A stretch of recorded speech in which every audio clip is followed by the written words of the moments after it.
My brother laughed in my face at Thanksgiving dinner and told everyone at the table that I played with dead plants for a living.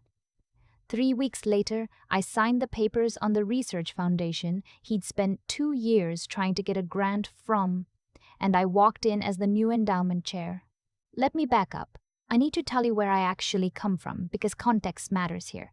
I grew up the middle child in a loud, opinion-heavy family in suburban Ohio.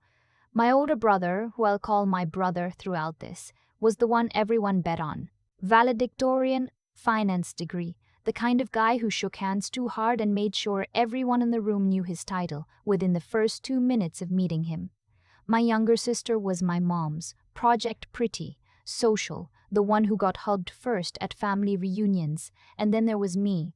I was the quiet one who spent her allowance on seed catalogs and checked out the same botany textbooks from the library so many times, the librarian just started setting them aside for me. I wasn't antisocial. I just had a very specific world I lived in, and it didn't look like anything my family recognized as valuable. I went on to get my PhD in ethnobotany, the study of relationships between plants and human cultures, specifically rare and endangered medicinal species. I spent years doing fieldwork. I consulted for pharmaceutical companies looking to ethically source compounds. I worked with indigenous communities in the Pacific Northwest to help document and protect plant knowledge that had been passed down for generations. It was painstaking, unglamorous, genuinely important work. My family's understanding of my career was essentially, she messes around in the woods and somehow, that's a job. The Thanksgiving in question was 2 years ago. My brother had driven down from Chicago with his wife, a woman I'll be kind and simply say was a perfect match for him. My mom had made the whole spread turkey, the green bean casserole she made from scratch every year, the sweet potato dish with the little marshmallows on top that I actually still love despite being a grown adult with a doctorate. The table was full. My uncle was there. My aunt. My cousin with her new boyfriend, who I'll call her boyfriend because he matters to this story in a way no one expected. My cousin had been dating him for about 4 months. He was a conservation biologist at a university in Portland, which I only knew because my cousin had mentioned it once on the phone, and I'd filed it away the way I filed away most things, quietly, without comment. He didn't know anything about me. My cousin had apparently told him I worked in plants or something. So when the table had gone through the usual rounds of updates, my brother's new promotion, my sister-in-law's remodel, my mom's church committee, he turned to me with genuine curiosity and asked what I did. I had half a bite of turkey on my fork. I set it down. I'm an ethnobotanist, I said. I specialize in rare medicinal plant documentation and... My brother's laugh cut right through me. It wasn't a subtle snicker. It was a full, head-thrown-back laugh, the kind that invited the whole room to join in. She plays with dead plants, he said, grinning at my cousin's boyfriend, like they were already old friends. She's been playing with dead plants since she was 8. We keep waiting for her to get a real job. He picked up his wine glass, swirling it. No offense, sis. That last part, no offense, sis. The 2 most useless words in the English language. My sister-in-law did a little smile into her napkin. My mom didn't say anything, which was its own kind of answer. My uncle made a vague noise and reached for the rose. My cousin's boyfriend looked at me. Not in the pitying way some people did. In a way that was more like he was doing the math, fast, and the math wasn't adding up to what my brother had just said. He started to open his mouth. "It's fine," I said, before he could. I picked my fork back up. It's a complicated field to explain. That was my script. I've been using it my whole life. It's complicated, hard to explain. You probably haven't heard of it. Anything to smooth it over, to keep the dinner moving, to not make it a thing. My brother talked for the next 40 minutes about his new role managing a regional investment portfolio. He used the word leverage 6 times. I counted. The drive home was 2.5 hours. I listened to a podcast about my cousin's net worth the whole way. By the time I pulled into my driveway, my house, a small converted Victorian in a college town in rural Oregon that I owned outright, I had made a decision. Not a dramatic decision, not a revenge fantasy, Just a quiet, clear one. I was done making myself small at that table. The week after Thanksgiving, I got an email I'd been waiting on for 3 months. The Aldrin Foundation, a private science and conservation endowment based in Seattle, had been reorganizing its board and leadership structure. I'd been consulting for them on and off for 4 years. Their outgoing endowment chair, a woman who was retiring to spend more time with her grandchildren, had recommended me as her successor. The email was from the foundation's executive director. The position was mine if I wanted it. Here's what the Aldrin Foundation was. It was a $40 million endowment focused exclusively on botanical conservation and indigenous ecological knowledge. It funded research grants, field projects, university partnerships, and preservation initiatives across the Pacific Northwest and beyond. The chair of the endowment didn't just sit on a board, they had final approval authority over all major grants. Every significant research proposal in my niche had to cross the chair's desk, including, as it happened, a proposal that had been in review for nearly 2 years from a biotech startup in Chicago co-founded and co-owned by my brother and 2 of his finance colleagues, trying to pivot into the wellness botanicals space. They had applied for a $120,000 research partnership grant. It would have given them access to the foundation's network of field researchers, indigenous community contacts, and decades of proprietary plant compound data. I only knew about this because my brother had mentioned it once at Christmas the year before, proud and dismissive in the same breath. "We put in for some grant from a tree hugger foundation," he'd said. "Should be easy money." I had not said anything at the time. I accepted the position. I spent December and January getting fully onboarded. I reviewed every active grant application in the queue. My brother's company's application was in there, flagged as pending secondary review. I read it carefully. It was not a good application. Their proposed methodology was vague. The stated commitment to ethical sourcing was a paragraph of buzzwords that didn't hold up to scrutiny. The budget allocation was sloppy. Any reviewer who knew the field would have concerns, and I knew the field better than almost anyone alive. I didn't touch the application. I recused myself from that specific review, disclosed the conflict of interest to the board exactly as required, and had 2 senior members handle it. What happened to it after that was not my decision. It was just the natural result of the application being evaluated on its merits by people who understood what they were reading. It was denied in February. I didn't plan what happened next. That's the part I want to be clear about.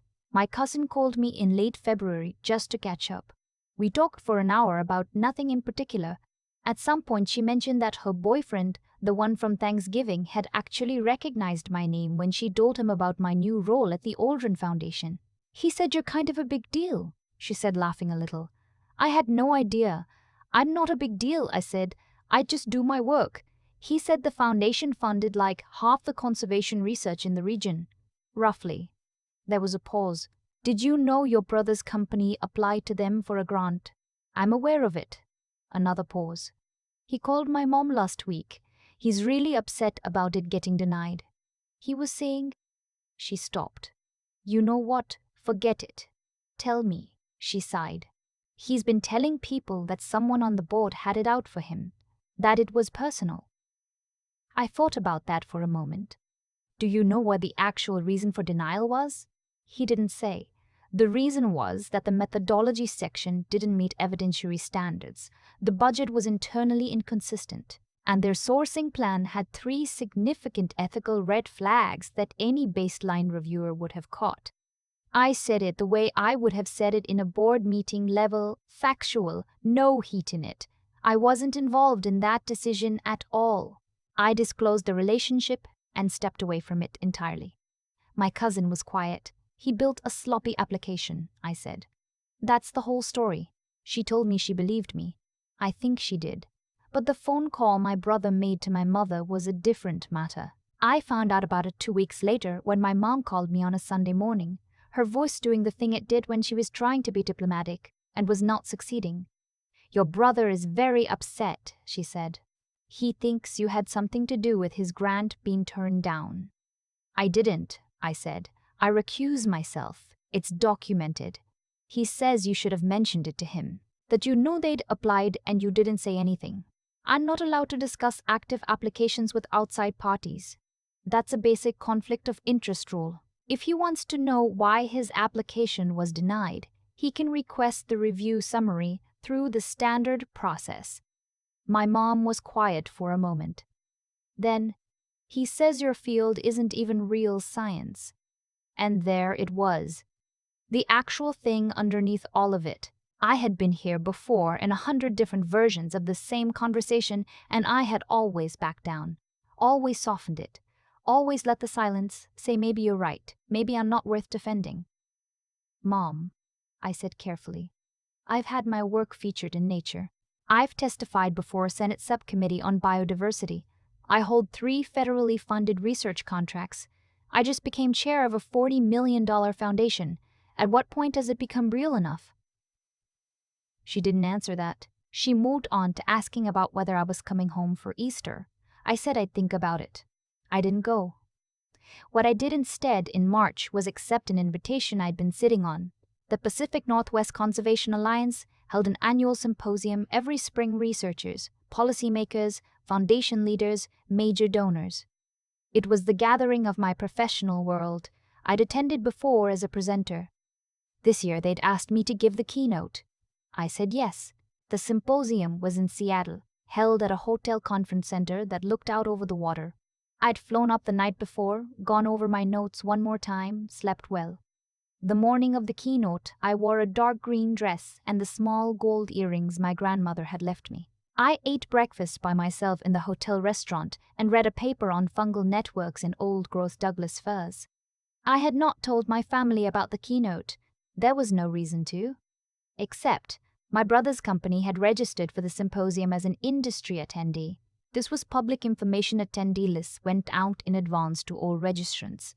I'd seen his company name on it and thought, briefly, that's interesting, and then set it aside. He walked in during the morning session, about an hour before I was scheduled to speak. I saw him from across the room. He was in a suit, networking, shaking hands, doing the thing he did. He hadn't noticed me yet. I was standing near the back with a cup of coffee, talking to the Alliance's director about a riparian restoration project in the Cascades.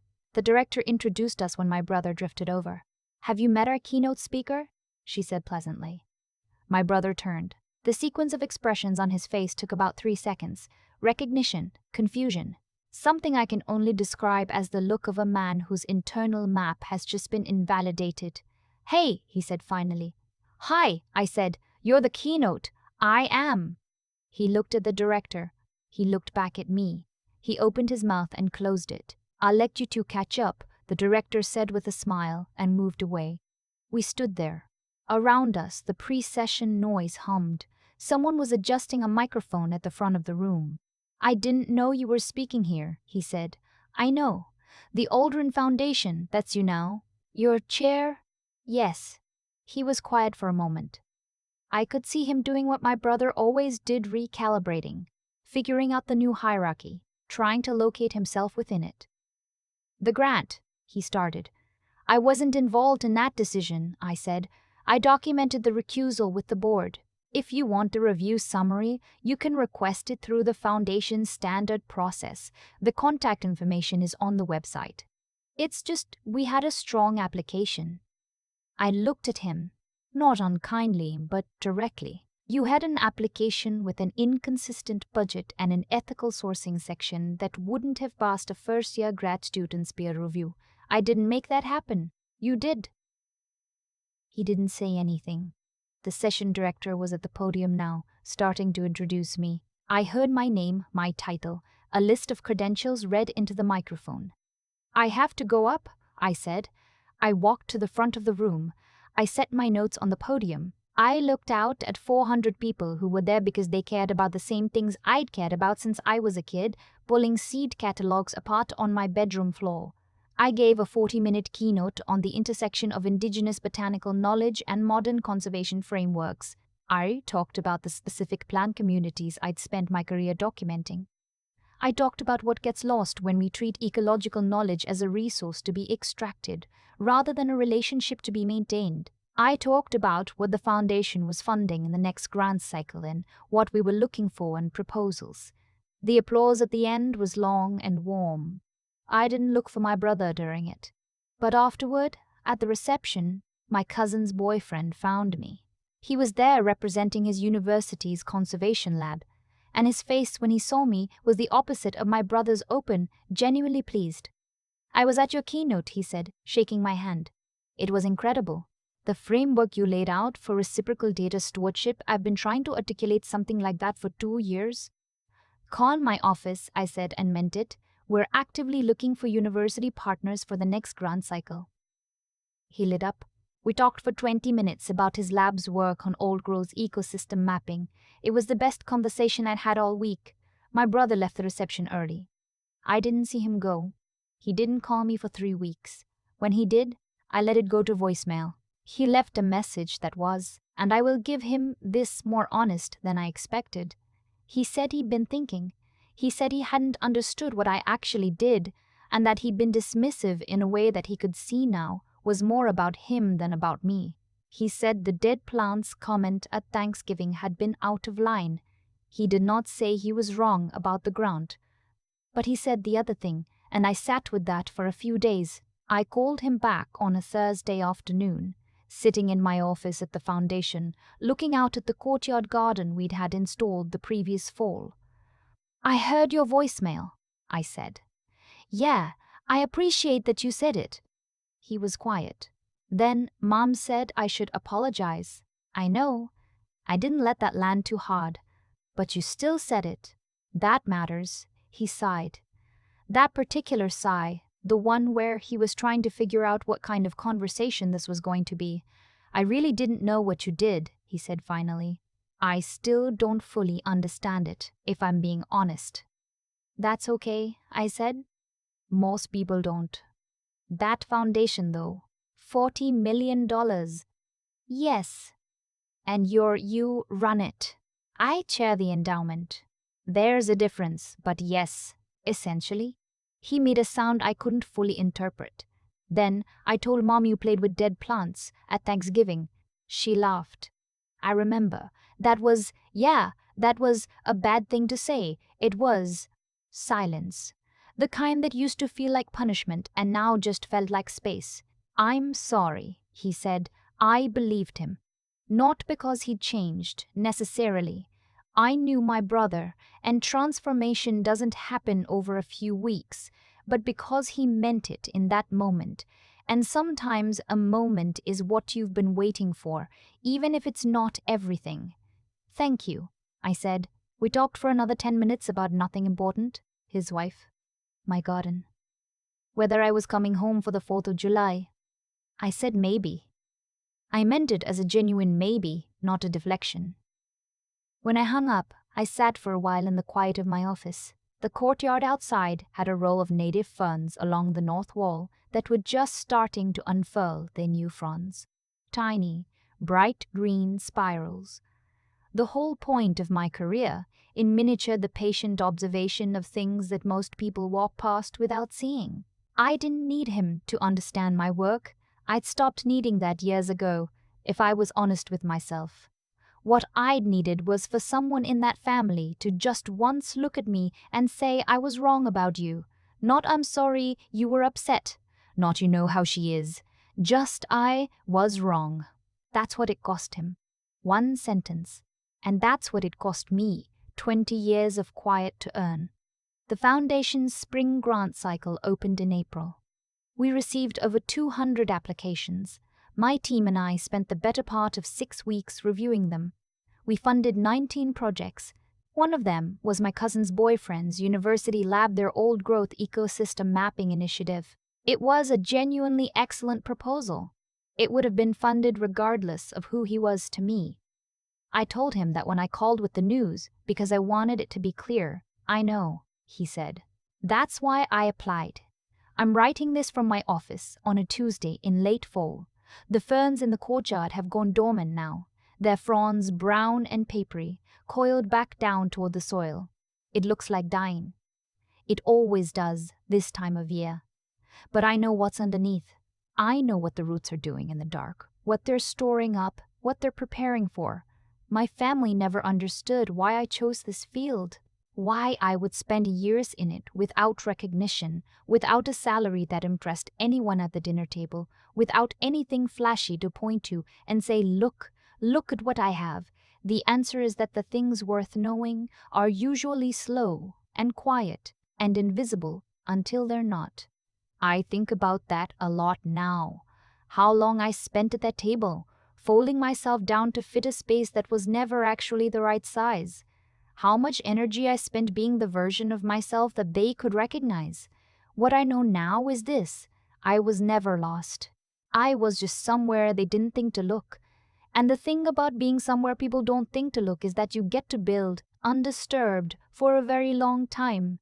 I finally figured out that was never a weakness, it was everything.